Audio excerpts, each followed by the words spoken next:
Hi everyone, it's me Emily. Today I'm back with another 5 ideas video. This time we're doing beach ideas. Beaches are always super hard for me to do, so hopefully this can help you too. And please be sure to check out my other 5 idea videos. I've done house exteriors, waterfalls and campsites, and these can all be found in my tips and tricks playlist. With that, let's get on with the video. I'm starting out with a tropical beach bar. This is a fun, colourful design. I really like a bright, colourful beach. Even when it's not summer, that still just feels right to me. Palm trees are normally not my favourite, but they're kind of a must for that tropical vibe. Then I'm using the frozen furniture, which may feel a little counterintuitive because they're a Christmas item, but when customised like this, they become one of the most vibrant items in games, so I really like that. I wanted to add lots of spaces for villagers to sit because I love seeing villagers interact with the furniture.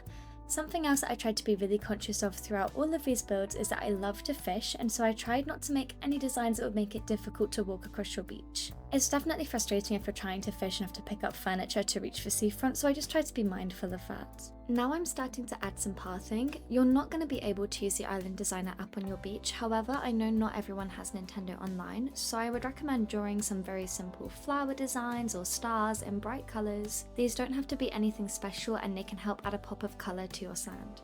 I'm finishing out this build with these bamboo items, and then here is a final area. I wanted to start with a fairly simple idea and something that feels super natural for a beach. Next up is a super relaxing spa. This whole build takes me back to the very early days of New Horizons because I remember everyone loved a good spa, myself included. To keep this area cohesive, I chose specific colour and furniture themes, meaning I tried to stick to 1 or 2 furniture series, in this case the rattan and bamboo furniture sets. I then customised these to all be neutral white and cream colours. This way, even if you don't have the exact same furniture as me, you can swap any items out for other pieces within the same series or colour scheme, and the reason I went for lighter colours is to keep the spa feeling very airy and bright, but you could definitely go with a different colour in order to match the rest of your island more. And then here is a completed spa. I really like this one and hope you do too. Now I'm ready to make a fishing market. Look, this isn't some incredibly unique idea I've come up with. I think a fishing market on the beach is maybe a little obvious. However, I think that it kills every single time. So I just thought, how can I not suggest it? There are just too many options for furniture you can use as well. Like you can swap out the fish you're selling for seasonal fish with every month change. That would be really cool. You can win prizes at the fishing tourney, which would look awesome here. And even Timmy and Tommy constantly change out what type of fishing rod they sell. I've gone for a blue and white colour scheme, which definitely gives that classic sailor fishing vibe. And for this build, I placed my items a bit closer together. I wanted it to feel busy whilst also being cozy, somewhere that you can definitely imagine people actually coming here to sell or buy their fishes. My finishing touch is going to be some white mums. It's always a risk placing flowers on the beach because they can get trampled, but I've tried to place them off to the side a bit, so hopefully they'll be okay. And here we go with a final look at the area. I like the colours in this one a lot.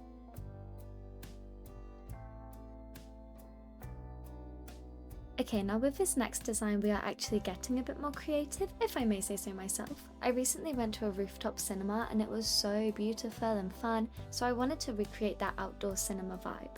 I used the loft beds to create a 3D effect, and then the symbol panels make up my screen. I went for a black/blank screen I guess, but you can customise the panels to have a scene from your favourite movie or something like that. Oh, and I placed some bubble machines behind the beds as well. Obviously you don't have to do that, I do get that it's a little bit odd, but it's kind of become one of my favourite design features to hide bubble machines behind other pieces of furniture. That way you never see the machines and there's just these random bubbles floating through your build. I love it. Now I'm working on the seating area. I chose a mix of comfy sofas, armchairs, and then some cushions on the floor to really maximise the number of seats available. Then I'm adding the tangled cords. This gives it more of a homey, handmade cinema vibe, like somehow a few villagers have tried to set up a screen to watch films rather than it being a professional establishment. Then all that's needed to finish this build is a sound system and a ticket booth. And here we go, this is the final area. I hope you like it.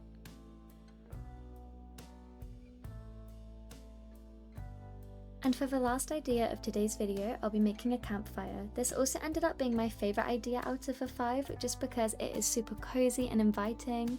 I did Girl Guides growing up and I love a campfire, it really reminds me of my childhood. Of course, the central item of this build is the campfire, but all the little details around it is where this area can really come to life. I love a build like this where you can just change out a few of the external items and create a totally different feel.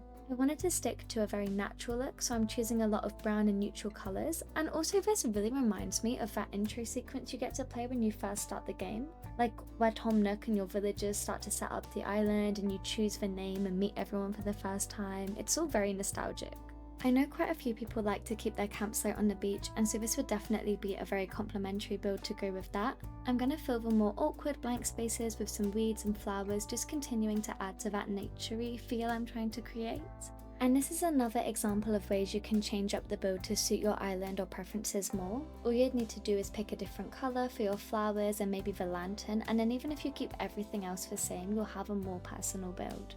And there we go, those are my 5 beach ideas. I really hope you've enjoyed them. These videos are a lot of work, so if you did get any inspiration, please consider leaving me a like and a comment, and maybe subscribe if you want to see more. Let me know what you're going to build on your beaches, and I will see you all next time. Bye!